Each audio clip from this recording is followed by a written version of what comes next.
Hi and welcome to the Crazy Angels podcast with Pascal, Dennis, and David Logan. Hey guys. Hi y'all. Hi. Good to see you. Good to see y'all. And today we're going to talk about a classic song of the Crazy Angels band, Come to Your Window, Sarah. Wow. Anyway, let's get into this. So here's the intro,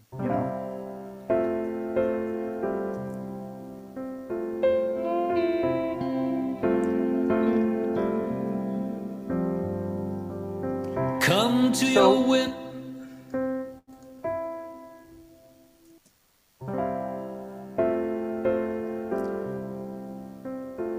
See, I've got all this stuff going on in here.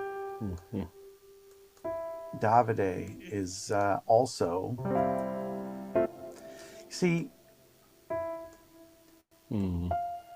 I was once told by one of my teachers at Berkeley that you can't have a C major chord with an F. In other words, these two intervals, I'll play them together. It's because they don't technically sympathize with one another. So, right? That's a very, it's Strongest a horribly dissonance. dissonant sound. Yeah. But my teacher was wrong. Because sure enough, there it is. And I was mistaken. I thought we had the Lydian in the intro, but it's not. It's just a flat, not a flat, a natural four.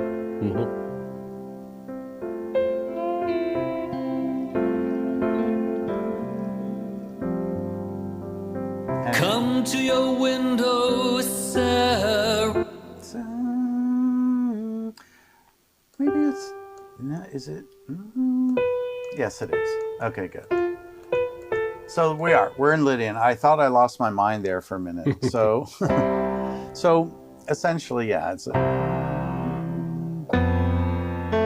beautiful, just gorgeous.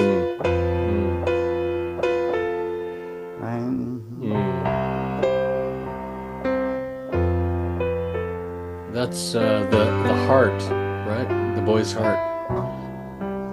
And the thing about, I mean, it's amazing. Like voice leading, for those that sort of aren't maybe familiar with it, it's not just changing from your C chord to your F chord. It's how you change from the C to the F, right? So.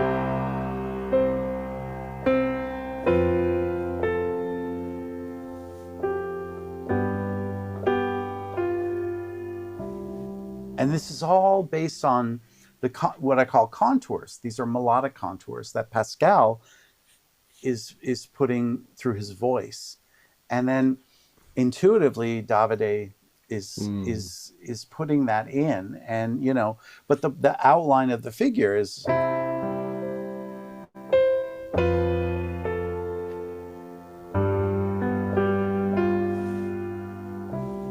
so wonderful. Pascal, you're a genius. But anyway, I'll get back to this arrangement. But it's just worth pointing out. So we have that lovely intro. And then, of course, we have Luca Camerota on all the guitars and stuff. And he's just doing these lovely, just gorgeous, using the volume knob to, get that gentle push in. So understated and gentle. And it's almost like a slide guitar, but it's not.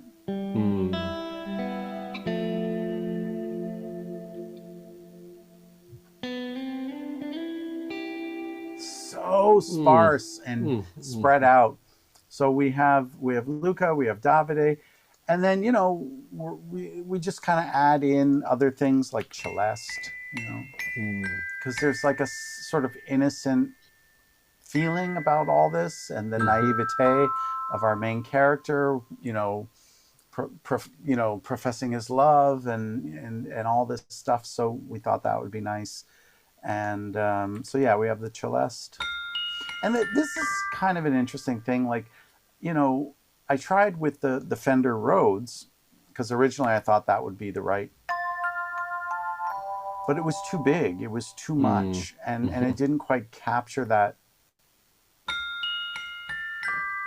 Something about the celeste in particular.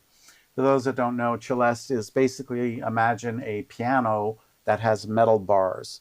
So hammers hitting a metal bar. Almost sounds like a glockenspiel, like bells, but it has a softer, warmer tone to it. So yeah, we have that very, very light drums and percussion. Right, we have a little.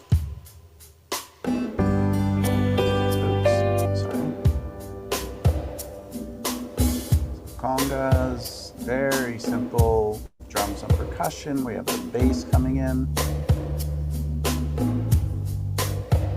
And then, of course, you have all your guitars and your piano.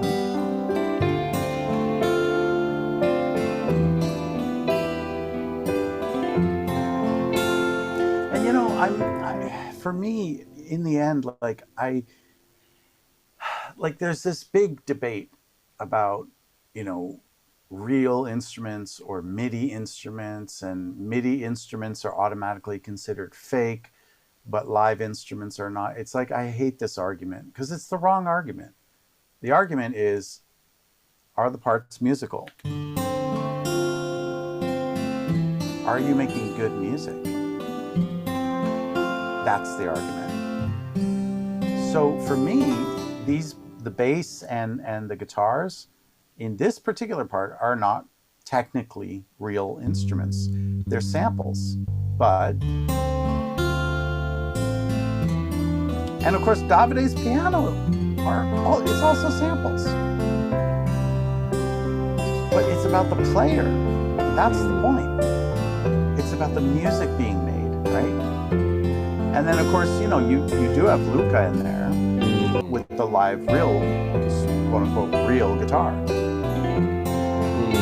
The reason I always say this is the wrong debate to be having is that, you know, with these guitars, and they've got digital reverbs on them, so, you know, they become digital in that moment. So are they fake? Like, no, it's all real human beings are putting their musical ideas in, right? Technically, these strings are technically also not real instruments. They're samples of real instruments. But that's my arrangement. That's my years of study of not just counterpoint, but of arranging and voice leading and everything.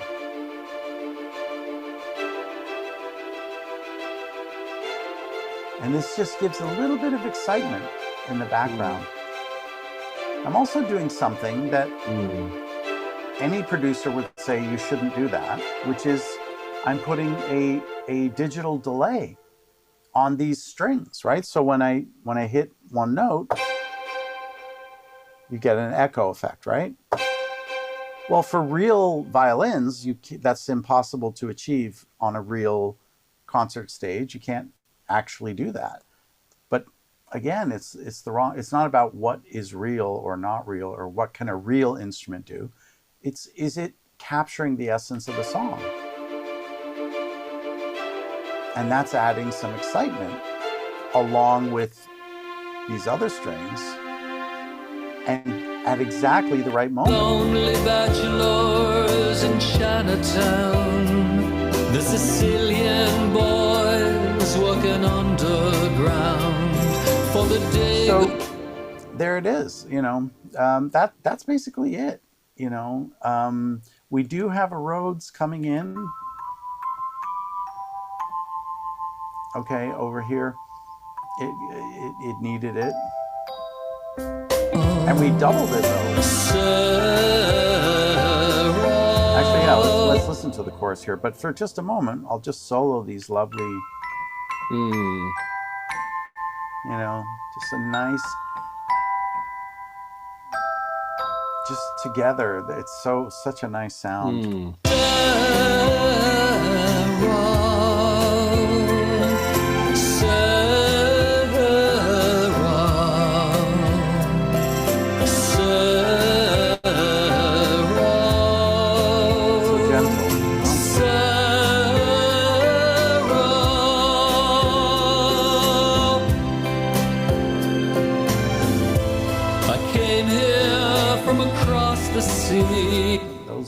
things have a soul inside, right? And why is that? Well, because again, it's my human hand pushing what's called modulation. So, you know, when you're, let me just make sure I have this instrument selected here. So yeah, this is modulation, my physical hand moving on a knob. So for example, this is the mod wheel over here. So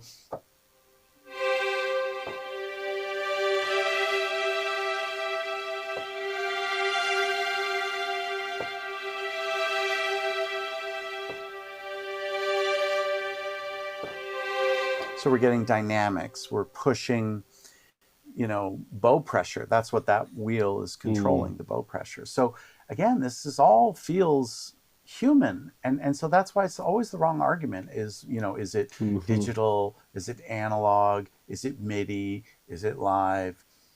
In the end, it doesn't matter. But you know what we got to do at some point? Yeah. Maybe even today. Yeah. I want to show, I have AI now, an AI plugin that can turn any voice into any other voice. So I can turn you into a soprano if I want. Oy vey. We maybe not today.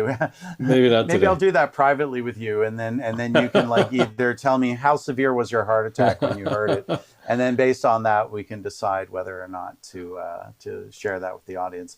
Put it in the comments, everybody. If you want to hear that, let us know, and we'll If I could just if I could just comment. So David has described his process and his thinking and developing this arrangement. To me, what's magical is you've intuited the heart of this young boy, the innocence, the hope, the trauma that he's felt. He's an orphan, his sense of love for this girl, his confusion, you know, the spring day, the community of immigrants, of migrants, many of them traumatized, you know, trying to make a living as dishwashers or as garment workers. And on the weekend, they would all go down to Sunnyside, you know, and where all the poor people went to the beach.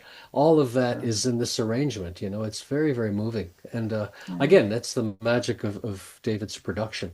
No. And that's why, you know, I was sort of pointing out a little bit using the celeste and the Rhodes together, you know, to capture the naivete and innocence of the young boy professing his love to the lovely Sarah. So yeah, anyway, that's basically it for the arrangement. For the voice, it's the usual suspects.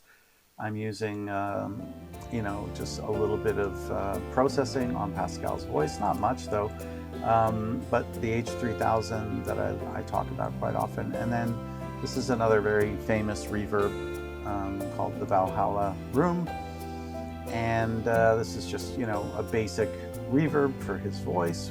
Just, Come to your window, Sarah, and then a little bit of algorithmic and I would reverb take you for a ride. from Lexicon, Steal out your window, and then Sarah. little things like, you know, de-essers to We'll go- soften the sibilants, and a little bit of compression to control the overall dynamic range so that his voice sits nicely in the mix. So I don't do a whole lot of processing on the vocal production.